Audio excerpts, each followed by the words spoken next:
Satyabhama Institute of Science and Technology, Chennai. Satyabhama Institute of Science and Technology, Chennai.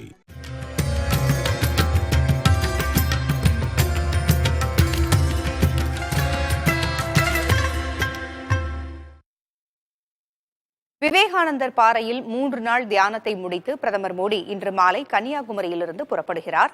இதுகுறித்த கூடுதல் விவரங்களை வழங்க செய்தியாளர் ராஜ்குமார் இணைந்திருக்கிறார். ராஜ்குமார், பிரதமர் தியானத்தை முடித்து இன்று புறப்படுகிற நிலையில் என்னென்ன ஏற்பாடுகள் அதற்காக செய்யப்பட்டிருக்கு?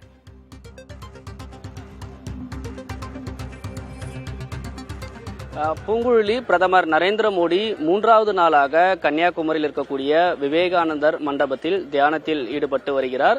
2வது நாள் காலை நேரம், அதாவது இன்று 2வது நாளாக காலை நேரத்தில் சூரிய உதயத்தின் பொழுது சூரிய நமஸ்காரம் வழிபட்டு தொடர்ந்து தியானத்தில் ஈடுபட்டு வருகிறார். இன்று மாலை 3 மணிக்கு அவர் திட்டமிட்ட அடிப்படையில் 45 மணி நேரமான தியானத்தை முடித்து கன்னியாகுமரியிலிருந்து டெல்லிக்கு புறப்பட இருக்கிறார். இதற்கான பாதுகாப்பு ஏற்பாடுகள் முழுமையாக காவல்துறையினர் செய்து வருகிறார்கள். ஏற்கனவே இந்த இடத்தில் கடலோர காவல்படை வான்வழியாக கண்காணிப்பு நடவடிக்கை, தமிழக காவல்துறையின தீவிரமாக பாதுகாப்பு பணியில் ஈடுபட்டு வருகிறார்கள். அதேபோன்று இங்கு கன்னியாகுமரிக்கு வரக்கூடிய சுற்றுலா பயணிகளுக்கும் கட்டுப்பாடுகள் விதித்து வருகிறார்கள். இங்கு இருக்கக்கூடிய காட்சிகளை ஒளிப்பதிவாளர் விஜய் காண்பித்து வருகிறார். குறிப்பாக படகு போக்குவரத்து மூலமாக சுற்றுலா பயணிகளும் பொதுமக்களும் விவேகானந்தர் மண்டபத்துக்கு செல்வதற்கு இன்று காலை 8 மணிக்கு அனுமதி அளித்திருக்கிறார்கள். ஆனால் 11 மணிக்கு பிறகு சுற்றுலா பயணிகளை படகு போக்குவரத்து மூலமாக உள்ளே அனுமதிப்பதற்கான அனுமதியை ரத்து செய்ய இருப்பதாக காவல்துறையினர் தெரிவித்திருக்கிறார்கள். தொடர்ந்து 3வது நாட்களாக இது போன்ற கட்டுப்பாடுகளை சுற்றுலா பயணிகளுக்கும் பொதுமக்களுக்கும் காவல்துறையினர் விதித்து வருகிறார்கள். படகில் உள்ளே செல்லக்கூடிய பொதுமக்கள் தங்களுடைய ஆதார் எண்ணை பதிவு செய்து முழுமையான சோதனைக்கு பிறகே உள்ளே அனுமதிப்பதற்கான ஏற்பாடுகளும், உடைமைகள் எதுவும் எடுத்து செல்லக்கூடாது, செல்போன் கூட விவேகானந்தர் மண்டபத்திற்கு செல்பவர்கள் சுவிட்ச் ஆஃப் செய்ய வேண்டும் போன்ற அறிவுறுத்தல் அடிப்படையில் பாதுகாப்பை பலப்படுத்தியிருக்கிறார்கள். இங்கு கிட்டத்தட்ட கடலோர காவல்படை, தமிழக காவல்துறை உள்ளிட்ட அதிகாரிகள் என 3000க்கும் மேற்பட்ட காவலர்கள் பிரதமர் நரேந்திர மோடி இருக்கக்கூடிய விவேகானந்தர் மண்டபம், கடலோர பகுதிகள், அதே போன்று பிரதமர் நரேந்திர மோடி பயணிக்கக்கூடிய இடங்களில் பாதுகாப்பு பணியை தீவிரப்படுத்தியிருக்கிறார்கள்.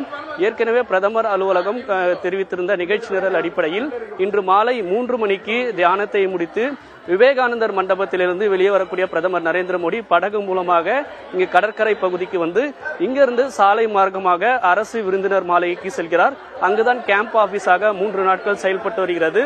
அரசு விருந்தினர் மாளிகைக்கு செல்லக்கூடிய வழியில் காந்தி மண்டபம் செல்வதற்கான வாய்ப்புகள் இருப்பதாகவும் அதிகாரிகள் தரப்பிலிருந்து தகவல் தெரிவிக்கப்படுகிறது. எனவே 3 மணிக்கு முழுமையாக தியானத்தை முடித்து ஹெலிகாப்டர் மூலமாக திருவனந்தபுரம் சென்று டெல்லி புறப்படுவதற்கான ஏற்பாடுகள் செய்திருக்கிறார்கள். அதன் அடிப்படையில் சுற்றுலா பயணிகளுக்கான கட்டுப்பாடும், குறிப்பாக பிரதமர் 3 மணிக்கு இங்கிருந்து புறப்பட இருக்கக்கூடிய நிலையில் நண்பகல் 1 மணி நேரத்திலேயே இங்க இருக்கக்கூடிய வியாபாரிகளுக்கு கடைகளை மூடுவதற்கான அறிவுறுத்தல் செய்திருப்பதாக மாவட்ட நிர்வாகம் தெரிவித்திருக்கிறது. அதுவும் பிரதமர் பயணிக்கக்கூடிய அந்த வழியில் மட்டும் கடைகளை அடைப்பதற்கான நடவடிக்கை எடுத்திருப்பதாகவும் முழுமையான பாதுகாப்பு பணியில் காவல்துறையினர் ஈடுபட்டு வருகிறாங்க. பூங்குழலி, தகவல்களை வழங்கியமைக்கு நன்றி Rajkumar. Satyabhama Institute of Science and Technology, Chennai. Satyabhama Institute of Science and Technology, Chennai.